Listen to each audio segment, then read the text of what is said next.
امت کا کیا خلق کا کوئی بھی ایسا پہلو ہی نہیں ہے جو ریجیکٹ کر سکے. سیدنا ابوبکر صدیق کی ذات انہی میں سے ایک ہے جن کی تعریف اللہ پاک نے اپنے ازلی کلام میں فرمائی، جس کا صاف مطلب یہ ہوا کہ ابوبکر صدیق کی عظمت و برتری اب کوئی نہیں گھٹا سکتا. آپ کا ہمارا نام لے کر کے اللہ نے تعریف نہیں کیا، یا ایھا الذین آمنوا کہا خوش ہو جاتے ہیں ہم کہ اللہ پاک نے ہمارے کو کہا، نام لے کر نہیں. لیکن یہ اللہ پاک ہے. سورہ توبہ کی آیت نمبر 40 میں اللہ سبحانہ فرماتا ہے کہ جب یہ دونوں غار میں گئے، اس ہما فی الغار، ہما میں یہ دونوں کو نبی اور ابوبکر، یہ دونوں جب غار میں گئے، اذ یقول لصاحبہ، جب محمد یعنی حضور علیہ الصلوۃ والسلام لصاحبہ اپنے ساتھی ابوبکر سے یہ کہہ رہے تھے، لا تحزن ان اللہ معنا، مت غم کھاؤ مت کرو، بے شک اللہ ہم سب کے ساتھ ہے، ہم دونوں کے ساتھ اللہ تبارک و تعالیٰ ہے. فانزل اللہ سکینتہ، تو اللہ تعالیٰ نے اپنا سکون و قرار نازل فرمایا، وایدہ، اور ان کی مدد فرمائی، بجنود، ایسے لشکر سے لم تروہا کہ یہ لوگ نہ دیکھ سکے یا تم لوگ نہ دیکھ سکے. تو اب اس کا کیا مطلب ہوا کہ نبی کے ساتھ ابو بکر کی تعریف فرمانا، خدا کے ازلی کلام میں اس کا ذکر، اس بات کی دلیل ہے کہ ابو بکر صدیق کی افضلیت پوری خلق میں نبیوں کے بعد سب سے اعلیٰ. نبیوں کی تعریف ہونا یہ تو ٹھیک ہے، کوئی بھی امتی نبی کے برابر نہیں ہے، یہ صحیح، لیکن امتی میں سے ایک ایسا امتی ہے جو امتیوں میں سب سے اعلیٰ، اور وہ ہے افضل البشر بعد الانبیاء سیدنا ابو بکر الصدیق. تمام نبیوں کے بعد اگر افضلیت کا مسئلہ ہے تو وہ ابو بکر صدیق. وجہ کیا ہے؟ کسی بھی امتی کا ان کا نام لے کر کے اللہ تبارک تعالیٰ نے اتنی عمدہ انداز میں تعریف نہیں کرتا، کسی بھی امتی ان کا نام لے کر کے. اچھا اور کیجیے، یہ ابو بکر صدیق ہے. دوسری آیت کریمہ میں نبی کے مطلب یہ کہ نبی کے رسپیکٹ کو، نبی کے ساتھ ساتھ رہنے کو، نبی کی عزت دینے کو، اور نبی پاک صلی اللہ علیہ وسلم کا دفاع کرنے، ڈیفینس کرنے کو اللہ پاک اتنا پسند فرمایا. پارہ نمبر 24 میں آپ دیکھیے سیکنڈ آیت کریمہ، پہلے فرسٹ آیت کریمہ، فمن اظلم ممن کذب علی اللہ وکذب بالصدق اذ جاءہ، اس سے بڑھ کر ظالم کون جو اللہ تبارک تعالیٰ پر جھوٹ باندھتا ہے، وَكَذَّبَ بِالصِّدْقِ، اور صدق کو جھٹلاتا ہے. اور صدق سے مراد نبی پاک کی ذات ہے. صدق بولتے ہیں سچائی کو. سچا ہونا اور ہے، سچ ہونا اور ہے. آپ ہم سچے ہو سکتے ہو لیکن سچ نہیں ہو سکتے.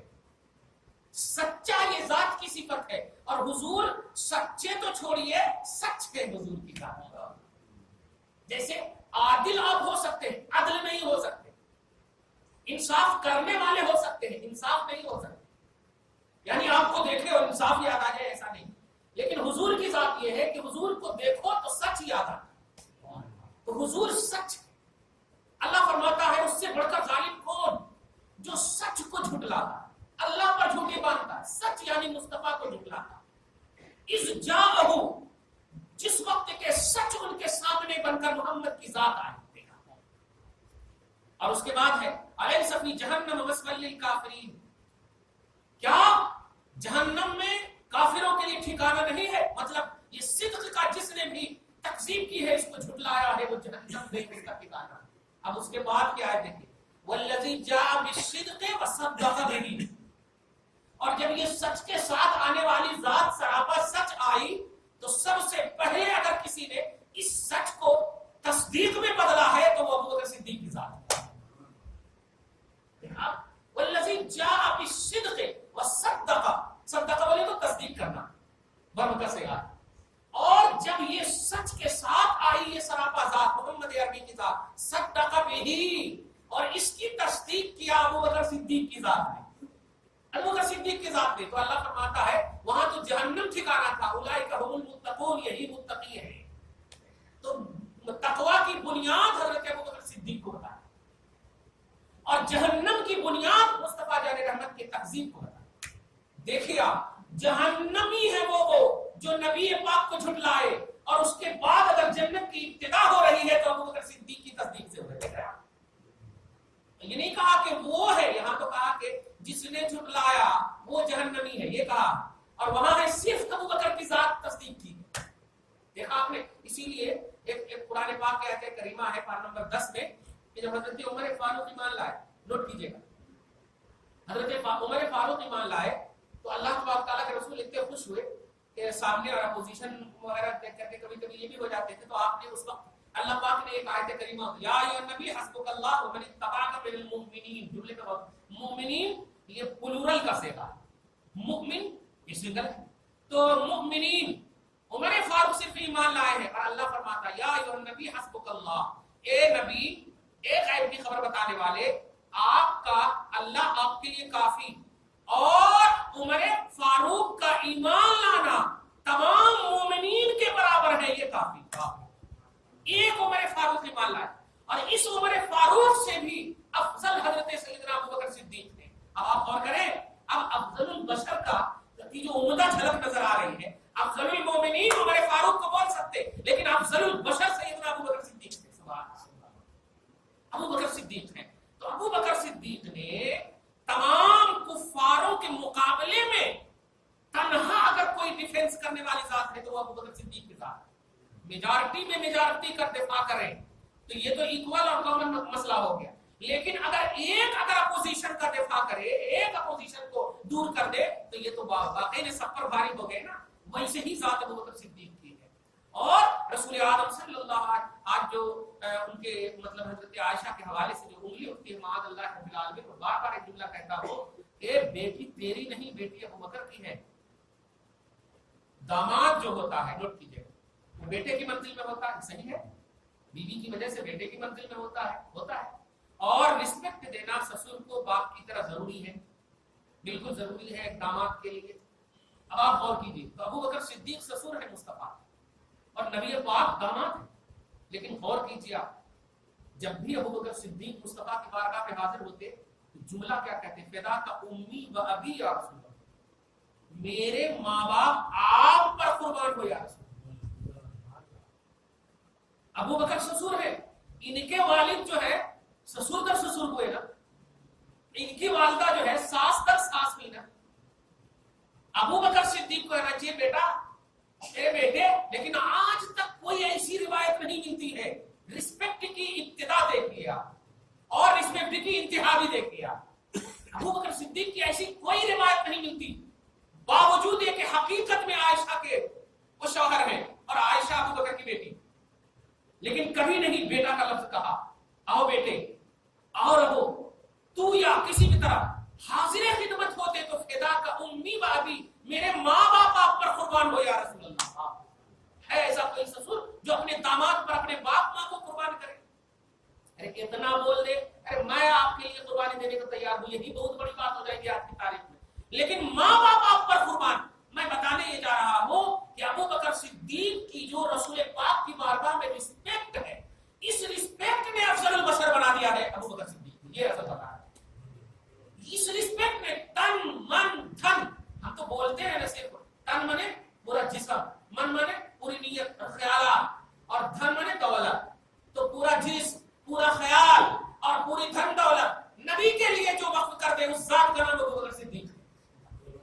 آپ خرچ کبھی کرتے ہیں تو چلو نیت کے اعتبار سے آپ خرچ کر سکتے ہیں، یا خرچ کبھی کریں تو دولت کے اعتبار سے خرچ، تینوں بیک وقت تک آپ کبھی نہیں خرچ کر سکتے، تینوں بیک وقت نہیں کریں۔ اسی لیے کوئی فقیر کو آپ جب دیتے ہیں تو اگر وہ دوبارہ مانگ لے، نہیں بھائی دوسرے بھی ہیں، دیکھا دوسرے بھی ہیں، لیکن عمر فاروق ہے، جب مصطفیٰ خالی بول دیتے۔ اچھا، اس سلسلے میں ایک اور مجھے ایک روایت یاد آ رہی تاکہ ابو بکر صدیق کی اور عظمت کو اجاگر کروں۔ دھیان دیجیے، حضرت حارثہ حضور کے غلام ہیں، حضرت حارثہ حضور کے غلام، حضرت علی اور فاطمہ کا جب نکاح ہو گیا تھا تو نبی پاک نے، کیونکہ فاطمہ کی بھی دن ہے آج ماشاءاللہ، تو آج فاطمہ کا بھی دن، ولادت فاطمہ بھی ہے، ابو بکر صدیق بھی ہے 22 کو، آج ولادت فاطمہ بھی ہے۔ یہ گویا فیضان ہے اہل بیت کا، کی یاد آ گئی یہ روایت۔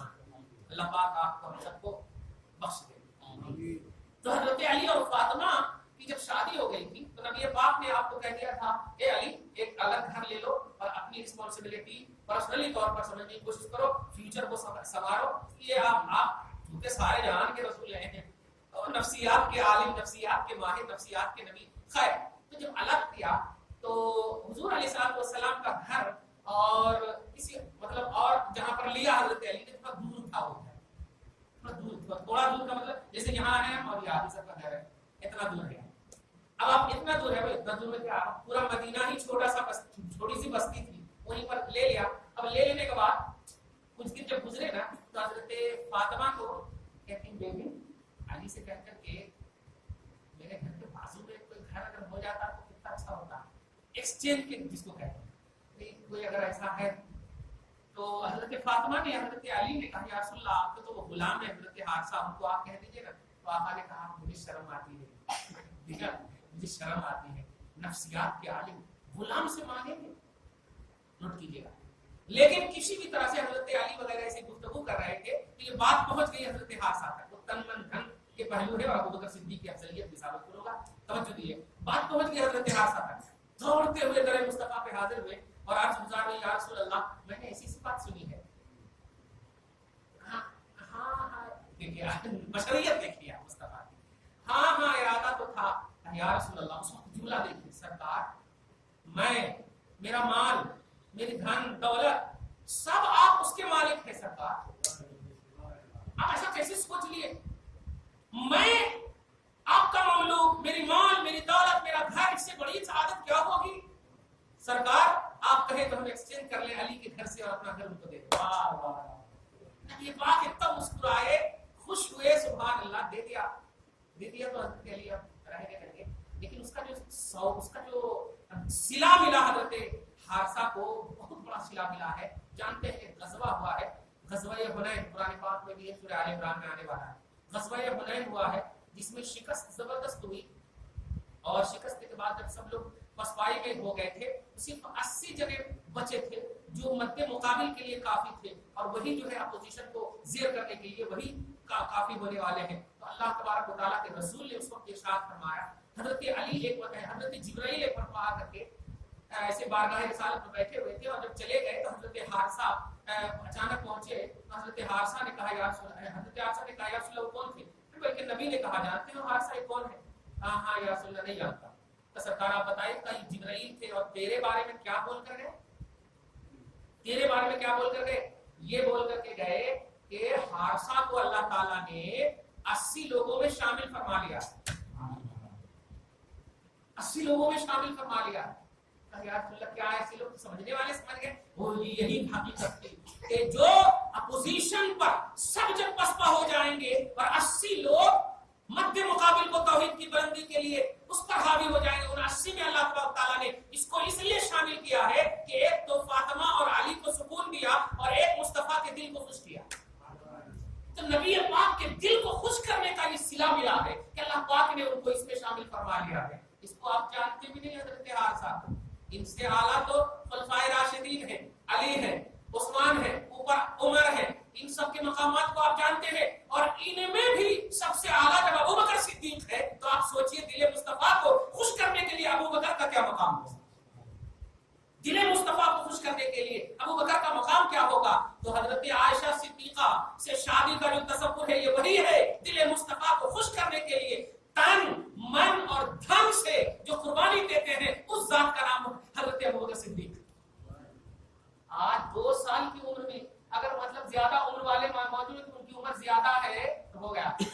شادی کے بعد بھی کوستے ہیں ایسے داماد کو آپ اور ہم کہ ارے ہمارے کو تو بتائے کہ اتنی عمر ہے میرے کو تو معلوم ہی نہیں تھا. بعد میں بھی کوستے ہیں اگرچہ بیٹی ہماری خوش ہے پھر بھی کوستے ہیں. لیکن ابو بکر صدیق سے پوچھے ابو بکر کیا مصطفیٰ جان رحمت سے شادی کر کے پچھتا رہے ہو. کہا ارے ام المومنین کا لقب میری بیٹی کو حاصل ہے. ام المومنین کا لقب میں افضل البشر ہوں ضرور لیکن اگر مصطفیٰ کو دیکھتا ہوں تو میں اپنی بیٹی کو بھی ماں کے درجے میں رکھتا ہوں کیونکہ میں مومن ہوں. ام المومنین کا لقب ہے. میری خوشی کی بات مت پوچھ میرا حبیب خوش ہے بہت بڑی بات. سمجھا ابو بکر صدیق کا مصطفیٰ جان رحمت کی بارگاہ میں یہ رسپیکٹ ہے. ہم کون سے پہلو کو بتائیں.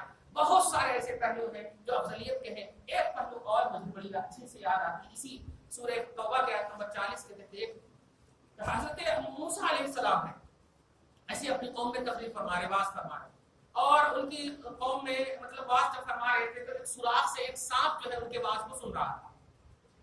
سوراخ سے ایک سانپ ان کے واز کو سن رہا تھا. حضرت علامہ شیخ عبدالحق دہلوی نے شواہد النبوہ میں یہ روایت نقل کی ہے. نوٹ کیجیے گا جو انڈیا کی سرزمین پر حدیث کو پھیلانے میں سر فہرست ہے.